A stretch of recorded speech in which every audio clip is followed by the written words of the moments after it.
Thanks everyone for coming.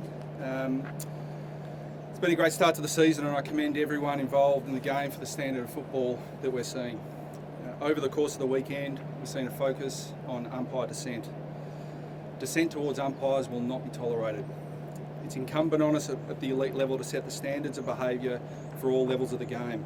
We've fallen short as a football community, and dissent towards umpires during matches has become an issue at all levels of the game, particularly the community level, where we're still 6,000 umpires short of what we need to keep up with the participation in the game. Respect for umpires and penalising players for showing dissent has strong support from everyone at Clubland, from presidents, CEOs, coaches, general managers of football. Our message to players is that when an umpire pays a free kick, accept it, move on, and our message to umpires is if there's any level of dissent, to pay free kicks or 50-metre penalties. I want to commend the players overall for the shift in behaviour. I think it's been noticeable, but that's to say that we did have some inconsistency on the weekend. We got some wrong, and we got some right. There were a total, I think, of 389 free kicks paid over last week's round, and we had 6 free kicks paid for umpire dissent, and we had 6 that were clearly missed for umpire dissent. So it's not lost on us that the elite level has a unique leadership role in the community, and with that role comes responsibility. More than happy to take any questions. It feels like there's almost 2 parts to it, Brad, in that there's the ones that may have been missed, creating the outrage that we've seen after the weekend's games. Is it as simple as now you've just got to make sure you get every single one and that's cut out? And then are you happy enough that arms out is a free kick? There's no acceptable level of dissent towards umpires. So if players show demonstrable dissent, then they're risking a free kick or 50-metre penalty. In terms of what that level looks like, that's up for the umpire to decide. But we've been really clear on this, really clear to the clubs. We have unanimous support from all the clubs, all the leaders at clubs, and in fact they want us to pay these free kicks.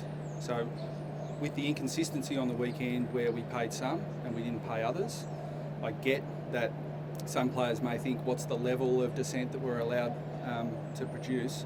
And the answer to that is none. And our umpires missed some, we acknowledge that, and we'll work on that. I think that what we're trying to do with umpiring, we've got a really big challenge in front of us, and we've got to work really closely with the umpires on, one, making it easier for them to adjudicate the game, but also to make the game as consistently adjudicated as we possibly can. To clarify what you said, you missed some of the weekend, but the ones that you did pay, you say they were all correct? Correct. Is there a difficulty that what one umpire sees as reasonable dissent and another doesn't? Yeah, and that's the job of the umpires coaches, because there may be umpires who've got a thicker skin than others, who decide, well, I'm okay with that, but it's not up to the umpires to make the rules. It's up to the umpires to adjudicate the rules. We have a massive responsibility to football at all levels. We've got almost 1 million participants nationally, and umpiring just can't keep up with that. And I think anyone who goes to a community game of football and sees 12, 13, 14, 15-year-old boys and girls umpiring and copping abuse on the field from players and supporters alike is not acceptable. And what happens at elite level flows through to the community level. Is there a difference between abuse and dissent? If you can be surprised at a decision as opposed to angrily contest the decision? You can be just surprised at a decision, but you can't show dissent towards an umpire. You can't question an umpire's decision.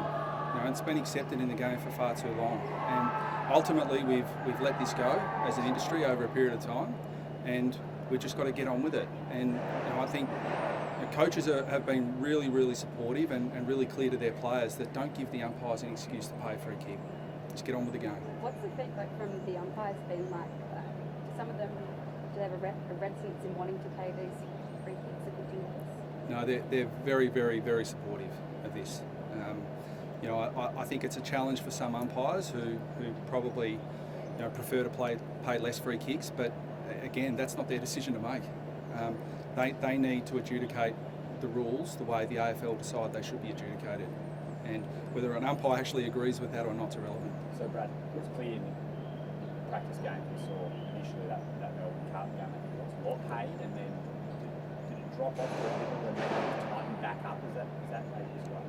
Yeah, we definitely dropped off after round 3, and as a response to that, we sent 5 very clear examples to the clubs of decisions that we missed, and we showed those 5 really clear examples that these would be paid, and we had a really good response from the clubs, and they were appreciative of the heads up, and so clubs are crystal clear, and I think if you ask any general manager of football or any coach, are they clear? They're very clear. So what caused the drop off in terms of payment? We just had some that we didn't pay, and they're mistakes, and we acknowledge that.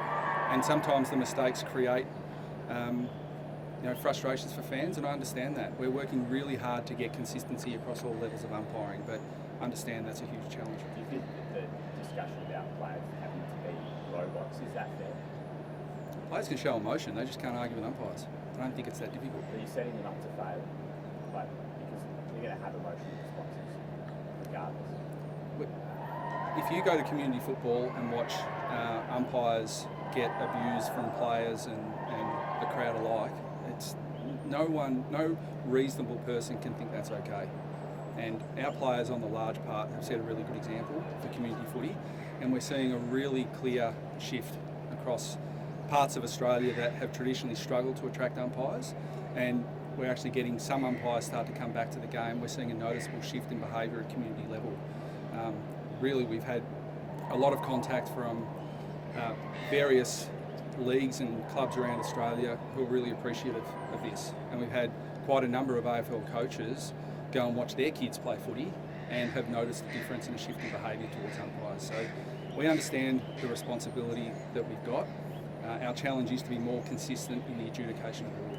You communicated those 5 examples to the clubs, and the clubs, you said, were happy with that. Is there value to be had in communicating that, to the wider footy community before around, if there's going to be a focus, so people, fans know it's coming?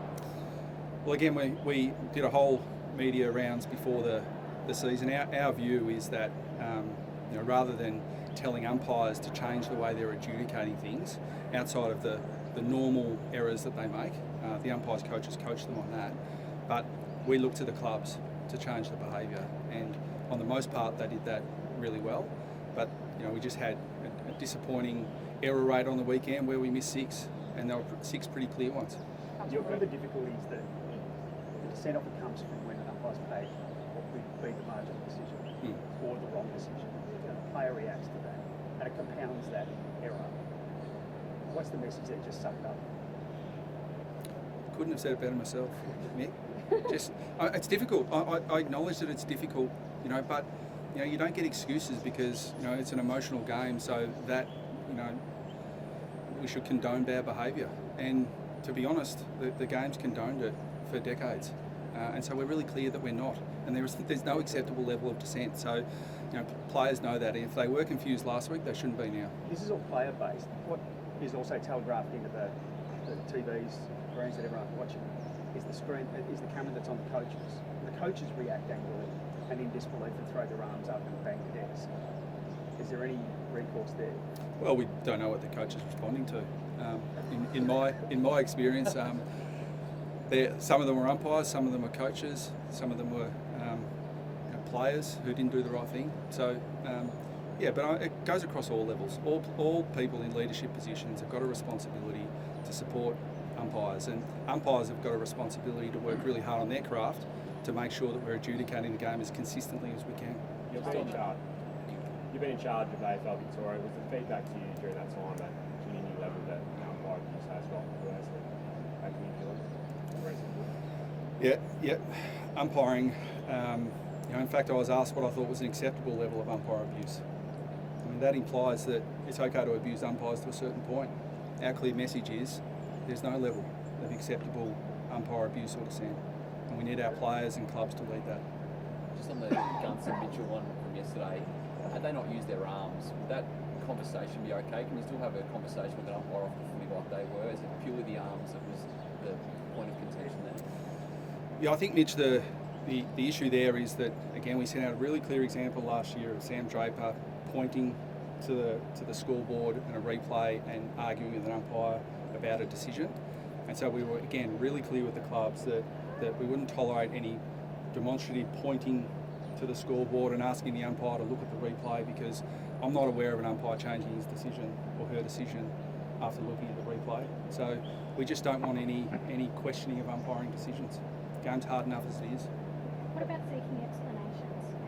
Just as a, oh sorry, can you explain that to me? Because that's about relationship building as well with umpires. Yeah, and umpires do that throughout the game. There's, and to your point, Mitch, there's players can converse with umpires, but in the heat of the moment when a decision's being paid, we're just not going to tolerate that arguing or questioning umpires' decisions.